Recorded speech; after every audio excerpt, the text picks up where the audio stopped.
I am 33 years old. I had a serious drinking problem since a young age. My dad was an alcoholic, so booze never lacked in our house. It nearly killed me when I was only 27 and was in the for alcohol poisoning. It was too close a call, and after that things had to change. With my wife's support, I went to rehab and proud to say I've been sober 51//2 YRS. My flatmate invited our friends over yesterday. It was 7 of us in total, including his friend, Mark. I've met Mark maybe 3 to 4 times over the last 2 years, and while we're friendly, I honestly don't know him that well. But you can tell he's a party guy. Likes to get loud, take shots, makes gross comments sometimes, etc. Mark brought several cases of beer and a bottle of tequila with him, so everyone was drinking and having a good time. Mark kept offering me drinks the entire night, which I'd politely decline. It's like he made it his personal mission to get me to drink by egging me on. Saying every time he sees me I'm either drinking a soda//water and it's okay to let loose sometimes. He resorted to teasing me into drinking, calling me princess. I don't know what that had to do with not wanting to drink. All my friends there knew what I was like before, how bad my drinking was, so they kept trying to steer the conversation so he'd forget about me. But every now and then he'd hand me a shot glass or a beer and would not let it go even after telling him yet again that I didn't want to drink. My wife became uncomfortable with his behavior. I think she was worried I'd actually drink. She grabbed the shot glass from me, dumped it in the sink, and told him to stop it already. He looked between us and grinned like he understood now. Mark joked that maybe we should get my wife drunk first, then that'll get her to loosen up the leash she has on me. I'll admit, that made me see red. I got in his face and told him, actually I don't drink because last time I did I almost King died, so unless you want me puking everywhere and having seizures you should shut up and leave my wife out of this. Wiped the smile off him real quick and he apologized. The rest of night went on and he finally left me alone. Our flatmate did confront me in the morning because he thinks I was too honest with Mark, and it wasn't his fault, he didn't know. He was just joking around and I made him feel bad. Our other friends agree he was being too pushy and deserved being told off. My wife agrees, so he's the only one right now that's taking Mark's side. He said I could have ignored him until he gave up instead of bringing up an uncomfortable truth from my past. Now yes, I could have just told Mark the truth without full details, but felt that's none of his business and a no should have been enough. I only got carried away when he decided to include my wife in his jokes. So yes, I am wondering if I was a bit of an a-hole for what I told him instead of keeping the peace.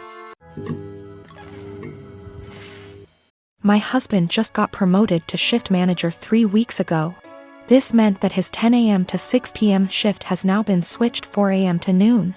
He isn't a morning person at all, so most mornings he will start huffing and puffing as soon as his alarm goes off, and he will instantly turn on our light and very loudly start looking for his work clothes. Have asked him several times to put clothes out the night before and he has yet to do so. I have also asked him to not turn the light on or be super loud. After all, when I worked at 5 a.m. I made sure to be respectful of him sleeping.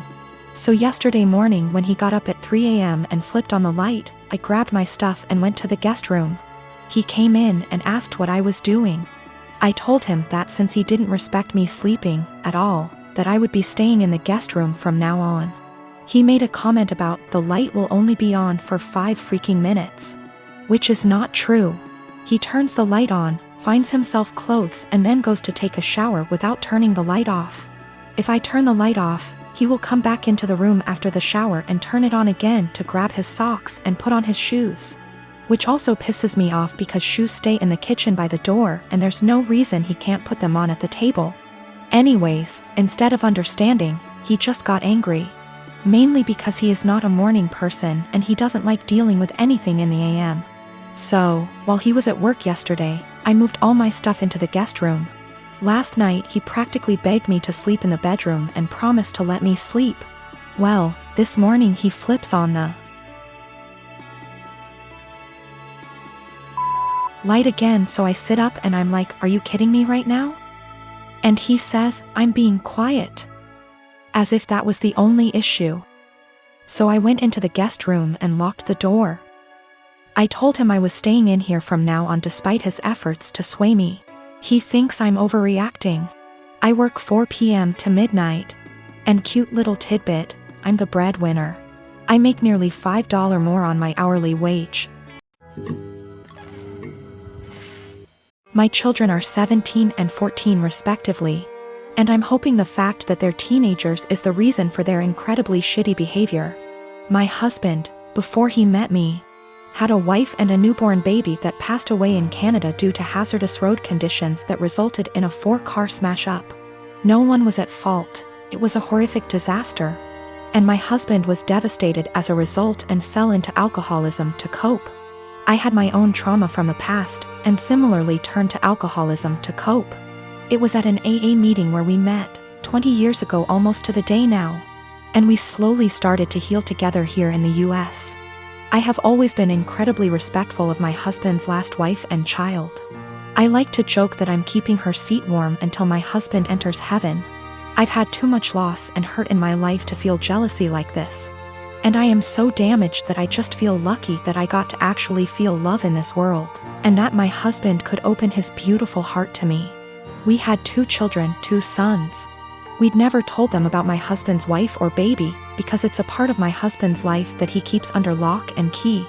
He has never healed from his grief, and therapy etc. has helped him only to a degree. My mother-in-law told the kids this Sunday gone, as she decided it was time for them to know.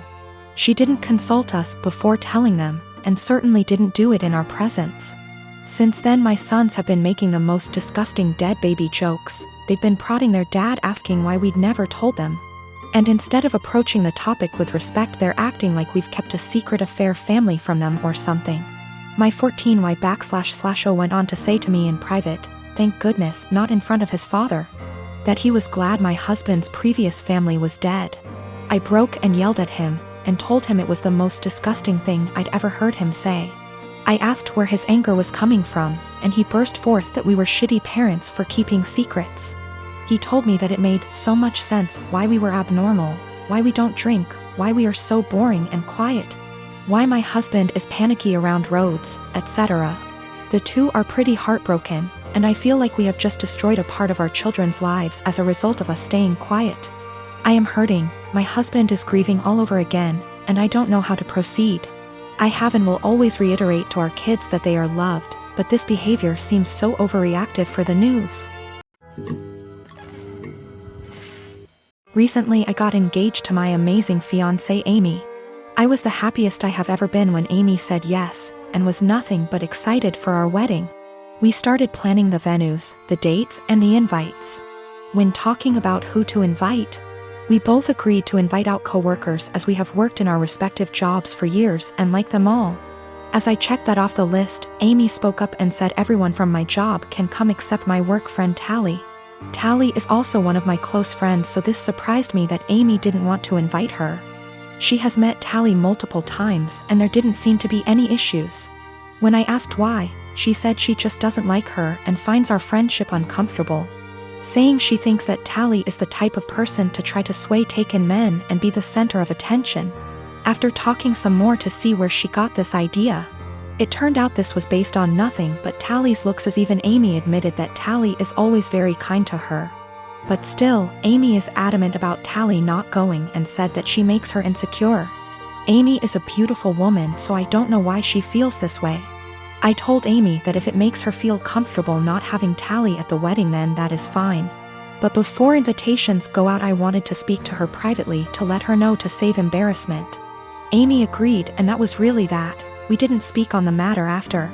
A week or so later I went into work and Tally started to ignore me, only really talking if it was work related. I was confused as it isn't just her, our co-workers have started to ignore her and acting strange to me. So I contacted her BF, only for him to be sarcastic on the phone. I asked what the problem was when he asked if I actually didn't know what happened. He then filled me in. Turned out a few days earlier Amy came to my work on my day off with invitations. I had no idea she even made them yet. And handed everyone an invite in front of Tally, then saying to Tally, "You aren't invited, women like you aren't welcome," which has sparked everyone suggesting she is my other woman. Since then she has been harassed by some guys at work and shunned by the women. She is now looking for another job. This pissed me off and I apologized profusely as I didn't know. When I got home that night, I confronted Amy about this. She denied it at first, but then told me she did it, but it is now not an issue because she's quitting her job. I flipped on her, saying how she clearly didn't trust me to say and that she crossed a line doing all this behind my back. She didn't see the problem and got upset, asking me why I'm so mad, me responding, if we are really going to get married, get your insecurities in check and grow up. I stayed at a friend's since but have had texts from Amy, her friends, and her mother saying for this and that Amy doesn't deserve this treatment. I have made many attempts to speak to Tally privately to find out what was happening prior to contacting her BF. She brushed me off by saying she either had work to do or that there was nothing to talk about. No one would really speak to me, so I contacted her BF as a last resort. Her BF says he is going to pass on to Tally what I said to him on the phone. The wedding is currently on hold, that is also why I'm staying at my friend's. Need some distance to figure stuff out. Nothing has or ever will happen with Tally, no feelings, nothing adult, absolutely nothing. Tally is happy and in love, her boyfriend is someone I also consider a close friend. I was happy with Amy prior to this. And Tally is more like a sister to me. Unfortunately, due to what Amy has done, all I can really do is damage control. Of course I am planning to explain to everyone what has happened. I do not want Tally to be going through this. She is a genuinely kind person who does not deserve any of this.